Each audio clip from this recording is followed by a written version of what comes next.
مکے کا مشہور ایک سردار تھا عقبہ ابن ابی معیط. اس بات کا کچھ ذکر میں نے گزشتہ جمعے میں کیا، لیکن ٹائم نہ ہونے کی وجہ سے بات رہ گئی تھی.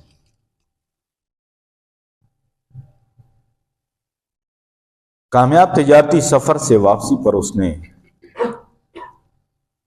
شرفائے مکہ کی دعوت کی، گویا کہ معززین علاقے کی دعوت کی. اور اس وقت کے معززین کون تھا؟ ابو جہل تھا، ابو لہب تھا، عتبہ تھا، شیبہ تھا، ولید ابن مغیرہ تھا، عاص ابن وائل تھا، عقبہ ابن ابی معیط تھا، امیہ ابن خلف تھا.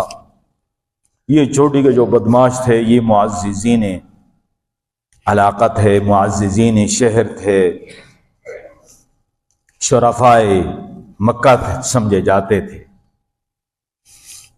اور شروع سے یہ سلسلہ چلا رہا ہے. وہی معزز اور وہی شرفا جو سب سے بڑے بدماش، سب سے بڑے ظالم،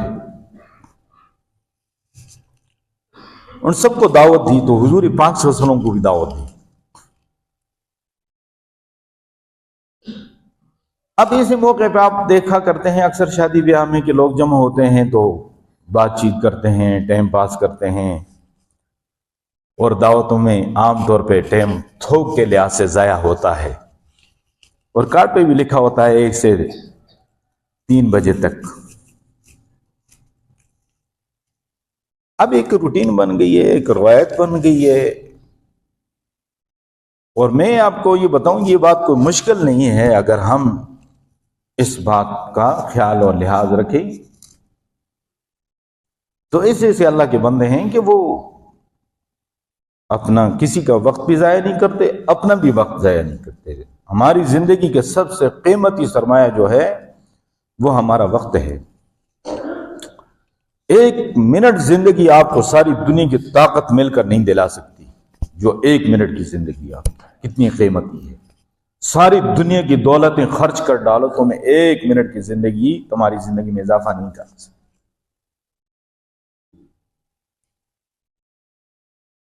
تو بہرحال لوگ باتیں کرتے رہتے ہیں، آپ دیکھتے رہتے ہیں کوئی کس ٹاپک پہ بات کر رہا ہے، کوئی کس ٹاپک پہ بات کر رہا ہے. جو ماحول ہے اس کے مطابق گفتگو چل رہی ہے. شہری ماحول والے اس کے مطابق بات کر رہے ہیں، دیہاتی ماحول والے اس کے مطابق بات کر رہے ہیں، تاجر اپنے موضوع کے حوالے سے گفتگو کر رہے ہیں، ملازم پیشہ لوگ اپنے ٹاپک پہ گفتگو کر رہے ہیں. ہر کوئی اپنے اپنے شعبے کے متعلق لگے ہوتے ہیں، باتیں کر رہے ہوتے ہیں.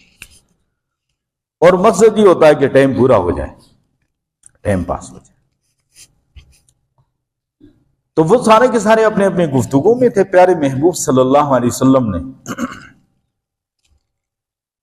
جیسے ہی آپ تشریف لائے، آپ نے دعوت قبول کر لی، تو آپ صلی اللہ علیہ وسلم نے دین کی دعوت دی. اور خاص کر کے عقبہ ابن ابی معیط کو دین کی دعوت دی، اور فرمایا کہ آپ کی دعوت کو قبول کیا میں آ تو گیا ہوں، لیکن اب آپ کا جو کھانا ہے دعوت کا یہ اس وقت میں کھاؤں گا جب آپ دین اسلام قبول کر لیں، کلمہ پڑھ لیں. یہ شرط لگا دی. کاش کہ آج کے ہمارے جو مقتدی ہیں، آج کے ہمارے پیشوا ہیں، آج کے ہمارے جو بڑے ہیں، مذہبی لحاظ سے، دینی لحاظ سے، دنیاوی لحاظ سے ان کی بات نہیں کر رہا، وہ بھی اس طرح کی اگر شرطیں لگانا شروع کر دیں بھئی کہ آپ کے گھر میں کم از کم شرعی پردہ ہونا چاہیے، آپ کے گھر میں 5 وقت نماز کی پابندی ہوگی،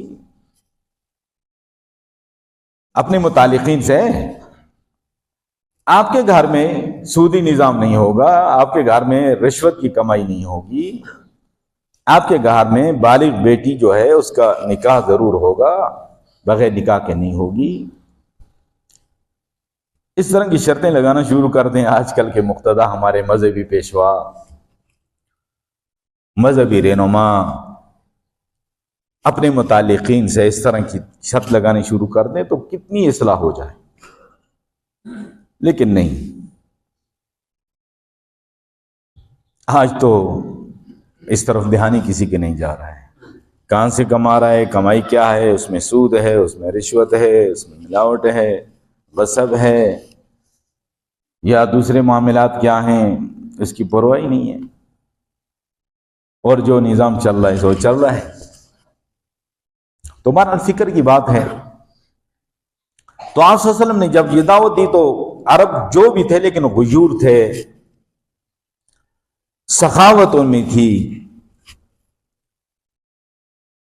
تو عقبہ ابن ابی معیط نے کلمہ پڑھ لیا،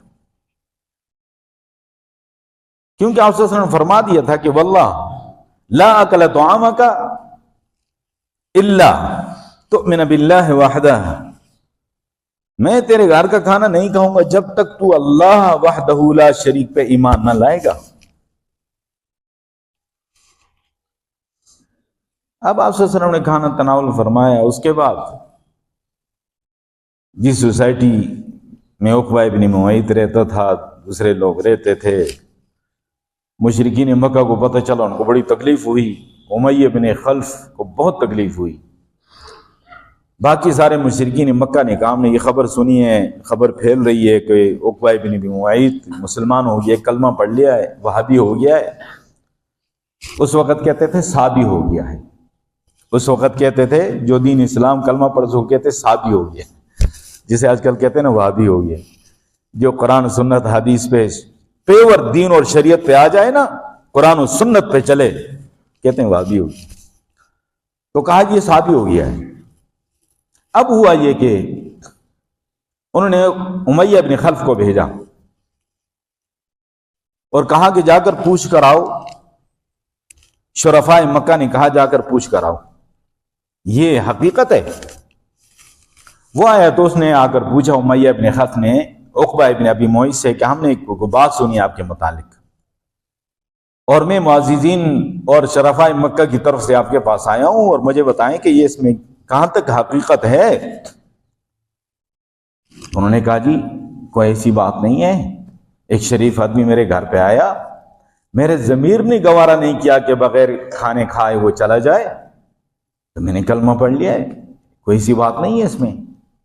کہا اس میں بہت بڑی بات ہے، اور میں پورے معززین اور شرفاء مکہ کی طرف سے آپ کو پیغام دے رہا ہوں کہ آج کے بعد تیرے ساتھ ہمارا بائیکاٹ ہے، تیرے ساتھ ہمارا کوئی تعلق واسطہ نہیں ہوگا۔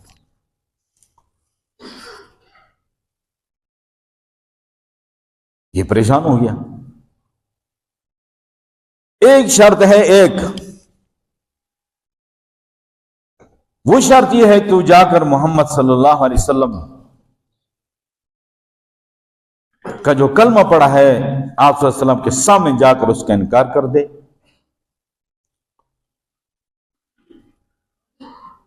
اور دوسرے الفاظ جو اس نے بولے رونگٹے کھڑے ہو جاتے ہیں کہ آپ صلی اللہ علیہ وسلم کے چہرے مبارک پہ تھوک دے، اور ایک روایت میں آتا ہے کہ آپ صلی اللہ علیہ وسلم کے گلے مبارک میں چادر کا پھندا ڈال دے، ورنہ تیرے ساتھ ہمارا بائیکاٹ ہے۔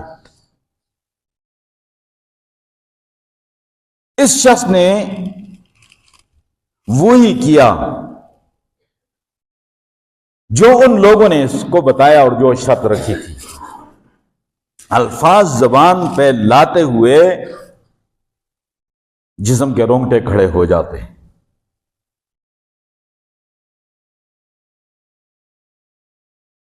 اور آسمان نے یہ منظر دیکھا ہوگا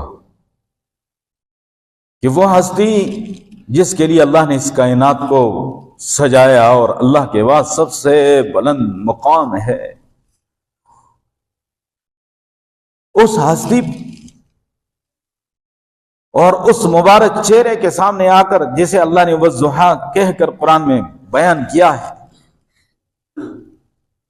اس ملعون نے تھوکنے کی کوشش کی ہوگی، اس نے پیارے محبوب کا کلمہ ٹھکرایا ہوگا، اس نے پیارے محبوب صلی اللہ علیہ وسلم کے گلے مبارک میں چادر کا پھندا ڈالا ہوگا۔